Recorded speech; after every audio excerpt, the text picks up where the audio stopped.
우리에게 주신 하나님의 말씀은요, 요한복음 12장입니다. 유월절 엿새 전에 예수께서 베다니에 이르시니 이곳은 예수께서 죽은 자 가운데서 살리신 나사로가 있는 곳이라. 거기서 예수를 위하여 잔치할세 마르다는 일을 하고 나사로는 예수와 함께 앉은 자 중에 있더라. 마리아는 지극히 비싼 향유 곧 순전한 나드 한 근을 가져다가 예수의 발에 붓고 자기 머리털로 그의 발을 닦으니 향유 냄새가 집에 가득하더라. 아멘. 아멘. 그리고 오늘도 조금 추우시죠? 지금 히터를 고쳤다고 했는데 고치는 중인 것 같아요, 아직.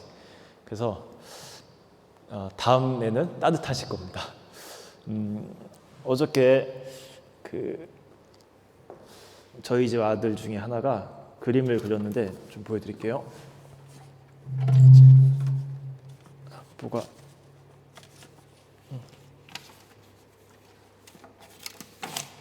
있구나.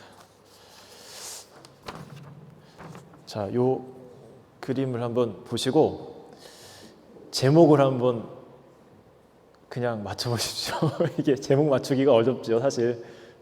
그 작가의 의도가 담겨 있어야 되는 건데, 자 보시면 어떤 거요? 마음의 선물. 와, 맞았어요. 마음의 선물. 여기 화면에다가도 이렇게 좀 보여드릴게요.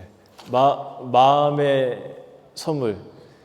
여기 강의는 마음을 담는다라고 했는데 그거나 어저께 저희 집에서 퀴즈 쇼를 했거든요. 같이 모여가지고. 그래서 여러 가지 이렇게 아마 아재 개그 두뇌고 하다가 이제 이게 마지막 퀴즈였는데 저희는 이걸 보면서 죽는다? 심장을 빼내는 거니까 막 여러 가지 얘기를 하다가 결국은 선물인데 마음을 담아서 주는 선물. 참 중요한 것 같다라는 생각이 들었어요. 오늘 이제 설교 제목이 사랑하는 방법입니다. 그래서 오늘 이 그림을 갖고 나왔어요. 우리가 사랑을 어떻게 할 것인가? 마음을 담아서 해야겠죠. 그 웨일즈에서 있었던 일인데 이제 웨일즈 이제 그 목사님께서 오랫동안 목회를 하시고 그곳을 이제 사임을 하려고 떠나려고 했습니다.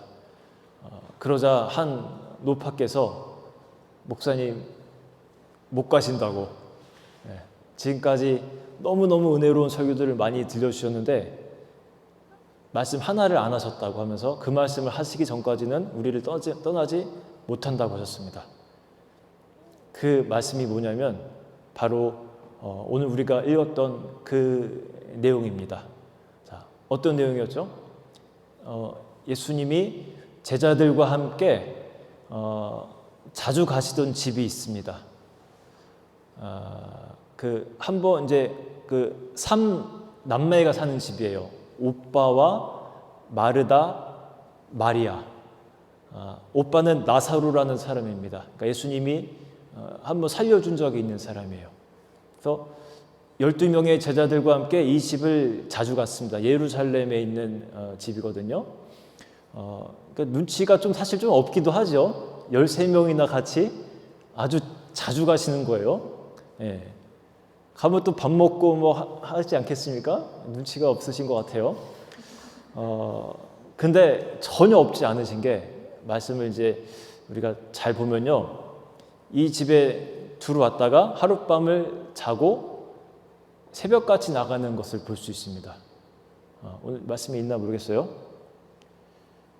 여기는 없는데 이제 다른 이제 구절들에 쭉 보면은 그런 내용이 이제 자세히 나오는 부분이 있어요. 아침을 안 드시고 가신 거예요. 눈치가 있으시죠? 떠나야 될 때를 알고 또 빨리 가시는 겁니다. 저희 집에도 예전에 한 목사님 댁이 오신 적이 있거든요. 런던에 사시는. 떠나시는 날인데 안 일어나시는 거예요.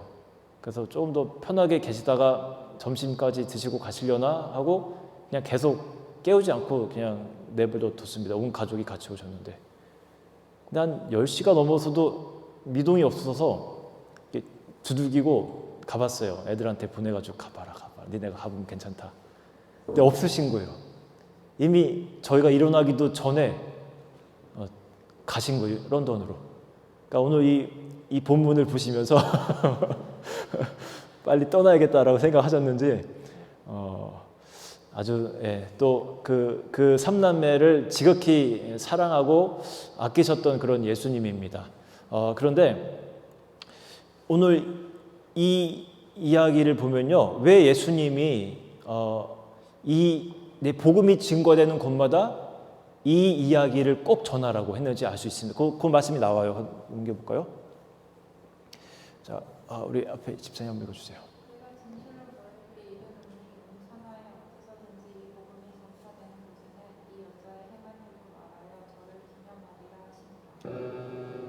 네. 지금 왜 이러죠?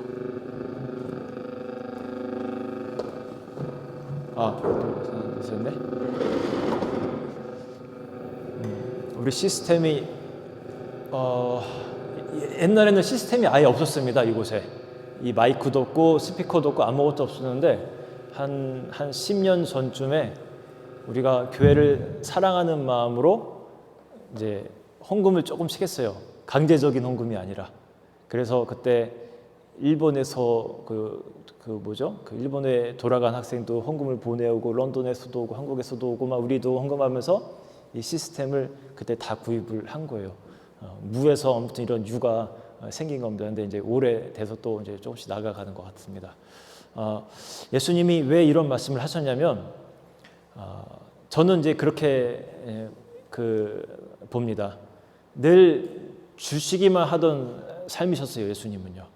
병든 사람이 찾아오면 늦게까지 고쳐주고 또 배고픈 사람이 있으면은 음식을 또 나눠주고 약자의 친구가 돼주고 늘 자기 자신을 이렇게 주는 사람이었습니다. 받는 것이 많이 없는, 익숙하지 않은. 그런데 오늘 이 마리아, 마르다 이 집에서는 엄청난 사랑을 이분이 받으신 거예요. 그것이 자랑스러운 거예요. 너무너무 좋은 겁니다. 늘 주기만 하다가 내가 커다란 사랑을 받았을 때 얼마나 짠하면서 막 녹아져 내리면서 그랬겠습니까? 제가 이제 페북에 보면요, 우리 이제 목사님들 많이 계시잖아요. 그러면 시골에 계시는 목사님들 보면 이런 분들 많습니다. 오늘 사과 박스 하나 받았습니다 하면서 이제 사진 찍어서 막 올리고 이런 분들이 이제 많으세요. 그분들의 그 마음을 오늘 또 이 성경을 보면서 조금 더 느끼게 됐습니다. 저분들이 저게 참 이렇게 기쁘고 자랑스럽구나. 성도에게 뭔가를 이렇게 선물 받는 그 기쁨이 있구나. 그런 것을 제가 이제 저도 느끼는 거예요. 이 예수님의 마음이 이랬던 거죠. 저는 이 구절 보면서요. 그러니까 이 땅에 지금 많은 목회자들이 계신데 상황에 따라서 대접을 많이 받고 사시는 분들도 계시고요. 또 상황에 따라서 그렇지 않은 분들도 계십니다. 후자가 훨씬 많죠. 전자의 목사님들은 이 예수님의 낮아짐의 마음을 조금 더 느끼시면 좋겠다라는 생각을 했고요. 후자의 이 목사님들 비록 지금은 조금 어렵고 대접을 못 받는 삶을 살지라도 언젠간 하나님께서 오늘 이런 마리아의 어떤 향유처럼 커다란 또 사랑과 은혜를 베푸실 날이 있겠다라는 생각을 했습니다. 여러분도 제가 이제 목회자의 얘기만 들었지만 여러분도 마찬가지예요. 우리 삶 속에서 내가 대접받지 못하는 삶의 어떤 위치에 처해 있다 할지라도 너무 염려하지 마시고 주님이 주실 상급을 기대하면서 살면 좋겠어요. 오늘 이 마리아의 이야기를 통해서 우리가 사랑하는 방법 한 3가지 한번 나눠봤으면 좋겠습니다. 혹시 저기 제가 좀 잘 안 보이시죠? 우리 저 뒤에 우리 윤진 성도님도 조금만 움직여 주실까요? 이쪽으로. 네. 우리 저기 유리코 자매도 약간만 일로 오면 좋겠어요. 네, 안 보여가지고. 네. 지금 되게 저만 춥나요? 이렇게 춥죠? 손도 시렸고 지금 막 약간 몸이 좀 떨리는데 자, 첫 번째 우리가 배울 수 있는 게 뭐냐면요. 이제 마리아로부터 우리가 느끼는 겁니다. 이 사랑이라는 것은 너무 주변을 살피는 게 아니에요. 그 대상자를 생각하는 겁니다. 이 마리아가 이 향유를 부을 때 주변에 그 사람들이 심지어 이제 제자들이잖아요. 자기 스승에게 붓는 것임에도 불구하고 막 말리고 막 아까워하고 막 속으로 막 약간 욕하고 막 그랬습니다. 아니 그 비싼 거를 왜 거기다 그냥 부어버려 그걸 팔아가지고 가난한 사람에게 주면 더 좋을 걸 이런 생각을 했는데 실제로는 이제 가룟 유다가 특히 그랬거든요. 이제 그냥 아까운 겁니다. 그냥 가난한 사람 이런 게 아니라 그냥 버리는 게 아까운 거예요. 그런데 그런 사람들의 시선에도 불구하고 마리아는 그것을 예수님의 머리에 이제 이렇게 붓습니다. 우리가 때로는 너무 주변을 의식하며 살아갈 때가 있어요. 사랑함에 있어서. 이제 아내의 손을 잡고 길을 걷습니다. 근데 갑자기 저기서 서수진 집사님이 나타나시면 얼른 손을 집어 던지고 언제 그랬냐는 듯이 이제 진짜 실제로 집어 던진다는 게 아니라 이렇게 살며시 놓치어 이제 그리고 거리를 살짝 뜁니다. 네. 물론 뭐 꼭 붙잡고 있는 것만이 꼭 좋은 건 아니죠. 이렇게 좀 남사스럽잖아요. 뭐 이렇게 살짝 놓는 것도 괜찮은데 너무 우리가 주변을 의식할 때가 있어요. 사랑할 때. 주님을 사랑할 때도 그래요. 우리가 예배 드릴 때 때로는 막 감동이 와요. 주님에 대한 어떤 막 그 뜨거움이 일어나서 좀 일어나서 찬양하고 싶을 때도 있고 막 그러거든요. 춤추고 싶을 때도 있고. 근데 주변 의식하느라고 반응을 못 합니다. 우리 모임에서 이제 함께 기도할 때도 어떤 날은 조금 뜨겁게 기도하고 싶은데 주변에 이제 사람들 때문에 못 할 때가 있습니다. 성경 통독에도 의식하느라고 글을 다른 사람 의식하느라고 쓸 때도 있고요. 그래요. 그런데 하나님을 바라봐야 돼요. 또 사랑할 때 상대방을 바라봐야 되는데 나를 생각하는 경우도 있습니다. 생일 선물을 이제 준비할 때 저기 김남미 집사님 뭐 갖고 싶으세요 하고 이제 여쭤보시면서 은근슬쩍 청소기를 살까? 이제 청소기가 낡아가는데 이런 식으로 할 수도 있는 거예요. 이분께 맞는 거를 사야 되는데 이참에 청소기나 바꾸자 이런 심리가 담겨 있는 거죠. 저희 어머님이 요리를 잘 하시는 편입니다. 그런데 가족들은 불만이 많아요. 특히 아버지가 하루는 저에게 그럽니다. 짜증나 죽겠대요. 다 크셔서 왜 그러시냐 했더니 나는 피쉬를 좋아하는데 엄마는 피쉬를 안 해준다고. 가만 보니까 당신 좋아하는 요리를 많이 하시는 것 같아요. 어릴 때부터 보면. 걱정 안 해도 우리 어머니는 제 설교를 안 들으세요. 저희 아버지와 어머니는 장경도 목사님 설교를 자주 들으시고 재밌는 거. 하여튼 나 위주로 사랑하는 경우도 있어요. 그런데 옳지 않다는 거죠. 상대방 정말 사랑하는 대상을 위해야 된다는 겁니다. 우리가 신앙생활도 그래요. 뭐 큐티도 하고 막 여러 가지 하는데 신앙 성숙 여기에 초점이 있는데요. 반은 맞고 반은 틀린 말입니다. 신앙생활을 하는 이유가 내 성장을 위한 것에서 끝이면 안 됩니다. 하나님이 먼저가 돼야 되는 거예요. 하나님 사랑이 중심이 돼야 되는 겁니다. 자, 두 번째가 뭐냐면 여기 없어요. 괜찮습니다. 요거 우리가 이거 한번 보고 하죠. 예수님께서 뭐라고 하셨냐면요. 우리 빛나리 자매가 한번 읽어 주실까요?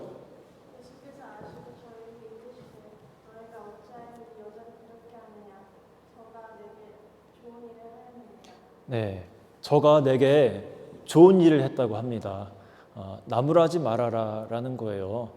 너희들이 어떻게 보건 간에 마리아는 나에게 좋은 일을 했다라는 겁니다. 여러분 눈치 보시 마시고 하나님을 사랑하세요. 다른 사람 사랑할 때도 마찬가지입니다.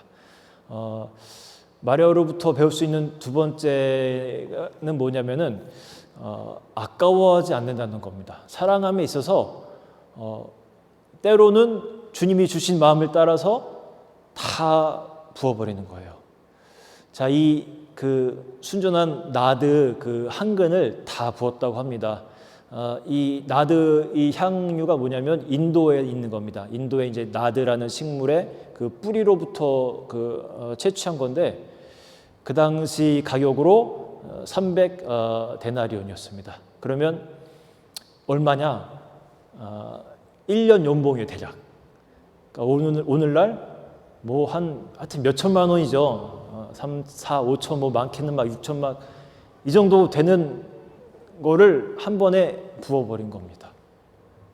그러니까 SK2 한 300병을 막 부은 거랑 비슷한 거예요, 오늘날. 그러니까 주변에서 볼 때 미쳤다고 그런 소리를 할 만하죠. 그런데 아까워하지 않는 거예요. 나중에 이제 우리가 보면 알겠지만 그만한 이유가 또 있습니다. 우리가 여러분 교회 생활을 할 때 때로는 우리가 너무 아까워할 때가 있어요. 헌금 내는 거 아까워하고 내 시간 드리는 것 아까워하고 내 에너지 정열 드리는 것 아까워할 때가 참 많습니다. 그런데 오늘 이 마리아에게서부터 우리가 배워야 돼요. 할 때는 해야 됩니다. 주님이 마음을 줄 때 아까워하지 않고 드릴 수 있는 마음이 필요해요. 사람에게도 그렇죠. 해야 될 때는 해야 됩니다. 제 아내에게 금목걸이 선물을 준 적이 있어요. 결혼하기 바로 직전인가? 이후인가? 모르겠는데. 그런데 여기 사무엘인가? 맞죠? 사무엘인가? 거기 가서 제가 금목걸이를 하나 샀는데 조금 아까운 거예요, 사실. 네. 되게 비싼 거 생각보다 몇백 파운드가 돼서 제일 가느다란 거 어느 거냐고 가장 씬한 거를 보여달라고 했어요. 정말 실같이 얇은 게 있었어요. 그래서 그 금목걸이는 금목걸이니까 하고 이제 그거를 골라서 제가 아마 소포로 보냈나 할 겁니다. 어떻게 될게요? 사라졌어요. 네. 얇으니까 끊어져가지고 어디 있는지 지금 몰라요. 제가 처음 준 금목걸이임에도 불구하고 너무 값어치 없는 거를 해줬더니 그냥 사라져버리고 말았습니다. 네. 때로는요, 우리가 매번은 아니지만 하나님의 감동이 있을 때는 우리가 아까워하지 말아야 됩니다. 네. 자, 마지막 포인트는 뭐냐면요, 사랑에도 기회가 있다, 때가 있다는 겁니다. 때를 놓치면 안 된다는 겁니다. 여러분 지금 요 같이 사는 분들 말고 다 첫사랑 이게 있으시죠? 네, 다 있어요, 다. 우리 권사님도 다 있으실 거야. 아버지도 있으실 거야. 제 예전에 제가 어떤 자매를 좋아했습니다. 그 여러분이 아는 그 말고 딸은 그 있어요. 저기. 근데 좋아했는데 이 자매가 이제 뭐 별로였나 봐요. 그래서 이제 그 관심을 보이지 않는 겁니다. 그래서 뭐 싫은가 보다 하고 점점 멀어지게 됐죠. 이제 저도 이제 다른 지역으로 가고 그리고 한 1년 정도 있다가 연락이 와요. 메시지가 옵니다. 이제 오빠 잘 지내세요 하면서 옵니다. 그런데 자꾸 와요, 자꾸만. 그런데 저는 마음이 떠났어요, 이미. 다른 사람을 좋아하고 있었습니다. 타이밍이 안 맞은 거예요, 타이밍이. 이 자매로서는 기회가 이제 사라진 겁니다. 저도 그냥 일반적으로 보냈죠. 옛날 같았으면은 막 더 뜨겁게 불타올랐을 텐데 그러다가 그냥 흐지부지해지는 거예요. 마리아의 경우를 보면요, 그 성경 말씀 한번 보여주실까요? 그 다음을 한번 보여주세요. 다음요. 예. 이 여자가 내 몸에 이 향유를 부은 것은 내 장례를 위하여 함이니라라는 말씀을 예수님께서 하신 겁니다. 내 장례를 위한 것이다. 그 당시에는 그 장례를 위해서 향유를 붓는 그 풍습이 있었습니다. 그런데 예수님이 이 집을 방문한 것이 정말 일주일 전이에요. 돌아가시기 전에. 그러니까 어쩌면 느꼈는지도 몰라요. 아, 예수님의 그윽한 눈빛을 보면서 예수님의 때가 마지막이 됐구나 하는 마음으로 그것을 부었는지도 모르겠습니다. 그리고 실제로 예수님께서 이제 그 돌아가신 이후에 여자들이 그 무덤으로 막 달려갑니다. 가서 향유를 부으려고. 그런데 그 다음 절 보시면요, 뭐라고 되어 있냐면요, 우리 여승동 성도님 읽어주실까요? 지일이 지남에 막달라 마리아와 야고보 어머니 마리아와 또 살로메가 가서 예수께 바르기 위하여 향품을 사다 두었다가. 네, 여기도 보면 이 향품을 사다 두었다가 갖고 갑니다. 그런데 어떻게 돼요? 그 예수님의 몸이 없는 거예요. 이미 사라졌잖아요. 이분들은 기회를 놓친 겁니다. 예수님의 몸에, 그 존귀하신 몸에 기름을 부을 수 있는 기회를 놓치고 말았던 거예요. 자, 이 마리아의 이 엄청난, 조금 아까워 보이기도 하지만 이 향유가, 이 사랑이 어떤 역할을 했냐면요, 결국은요, 제가 제 나름대로 이제 해석한 건데, 구속사에서 아주 중요한 이 일을 한 겁니다. 이 자매가. 자, 예수님은요, 예전에 제가 그런 설교 한 적 있잖아요. 이제 기름 부음 받은 자로서의 이제 그 역할 세 가지가 다 있는 분인데, 그런데 실제로는 기름 부음을 받은 적이 없어요. 사시면서. 늘 아까 말씀드린 것처럼 주기만 했지 뭔가 사랑을 받고 그런 적이 없습니다. 기름 부음도 마찬가지입니다. 기름 부음 받은 자, 그리스도인데 그 이름에 맞는 기름 부음을 받은 적이 없는 거예요. 그런데 이 여인이 한 겁니다. 그것도 엄청난 양의 그 향유를 부어준 겁니다. 구속사를 완성한 거예요.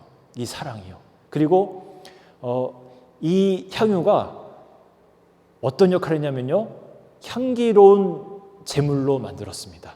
이 어린 양이 십자가에서 돌아가시잖아요. 완벽한 제사인데 그 완벽한 제사 가운데 향기가 빠지면 좀 아쉽잖아요. 자, 다음 절 보시면 우리 집사님 한번 읽으십시오. 예.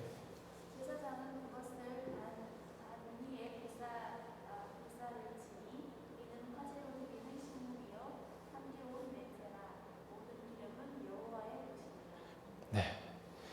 자, 하나님께 올라갈 때 구약에서부터 그랬습니다. 하나님이 그 향을 이렇게 맡으셨다고. 향기로운 제사가 되어야 돼요.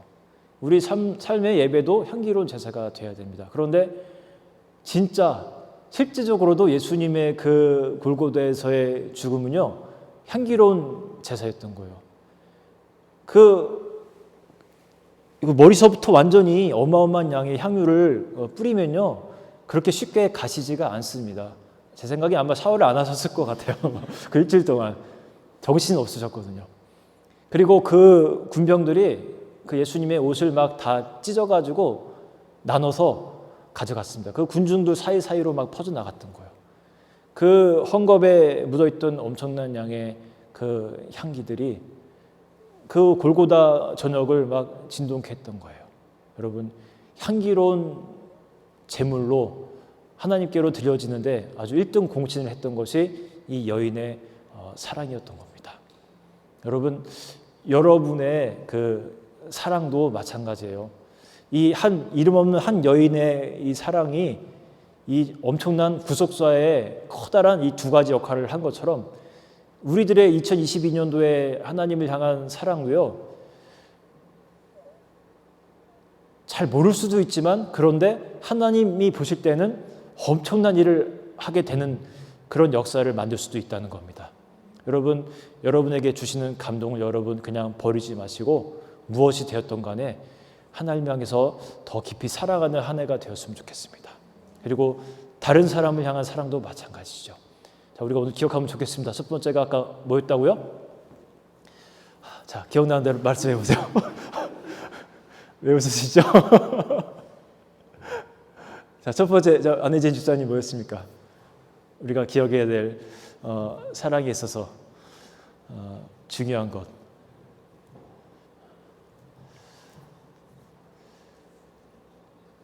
쉽게 말하면 이렇게 정리하면 어떨까요? 그 사랑받는 사람을 향해야 된다. 사랑은 사랑받는 사람을 향해야 된다. 그러니까 주변을 의식하는 것도 아니고 또 나를 위한 것도 아니고 정말 순수하게 그 사람을 향해야 된다는 겁니다. 자, 두 번째는 뭐였죠? 자, 우리 윤준 성도님. 자, 갑자기 어려운 시간이 됐습니다. 그렇습니다. 예. 남편분이 지금 알려준 것 같아요. 타이밍인데 그 세 번째 아니었나? 세 번째가 타이밍이고, 자, 두 번째는 아낌없는 사랑입니다. 네. 아낌없는 사랑. 하나님이든 다른 사람이든 아끼지 않고 사랑하는 것이 정말 중요하죠. 오늘 이 세 가지 여러분 기억하시면서 하나님께 다가갔으면 좋겠습니다. 우리 이 시간 함께 찬양 드릴게요. 받아주소서.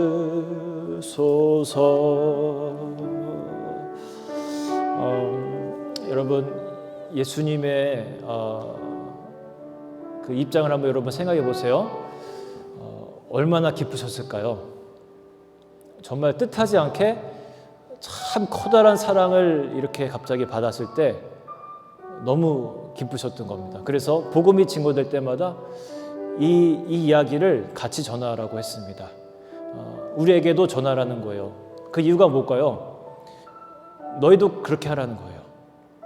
너희도 나 그리스도를 이 여인처럼 그렇게 사랑해다오. 우리 삶 가운데 종종 찾아오실 때가 있습니다. 나의 커다란 사랑을 하나님께서 원하실 때가 있어요. 그때마다 내가 무시하지 않고 하나님께로 정말 아낌없이 그렇게 나아갈 수 있는 우리가 되면 좋겠습니다. 이 시간 함께 그런 내가 되게 해달라고 함께 기도하겠습니다. 하나님, 오늘도 우리에게 말씀을 주셔서 감사합니다. 주님의 사랑으로 우리가 오늘